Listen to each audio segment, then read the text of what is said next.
பிறப்பெனப்படுவது யாதெனக் கேட்டேன். பிறந்து பார் என இறைவன் சொன்னான். படிப்பெனப்படுவது யாதெனக் கேட்டேன். படித்துப் பார் என இறைவன் சொன்னான். அறிவெனப்படுவது யாதெனக் கேட்டேன். அறிந்து பார் என இறைவன் சொன்னான். அன்பெனப்படுவது யாதெனக் கேட்டேன்.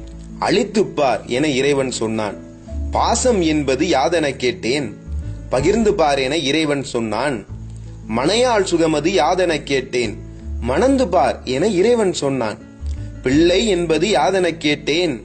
பெற்றுப்பார் என இறைவன் சொன்னான். முதுமை என்பது யாதெனக் கேட்டேன். முதிர்ந்து பார் என இறைவன் சொன்னான். வறுமை என்பது யாதெனக் கேட்டேன். வாடிப்பார் என இறைவன் சொன்னான். இறப்பு என்பது யாதெனக் கேட்டேன். இறந்து பார் என இறைவன் சொன்னான். அனுபவித்தேதான் உணர்வது வாழ்வெனில் ஆண்டவனே நீ எதற்கென்றேன். அனுபவித்தேதான் அறிவது வாழ்வெனில் ஆண்டவனே நீ எதற்கென்றேன். அந்த ஆண்டவன் சற்றே அருகினில் வந்து அனுபவம் என்பதே நான் தான் என்றான். ஆண்டவன் சற்றே அருகினில் வந்து அனுபவம் என்பதே நான் தான் என்றான்.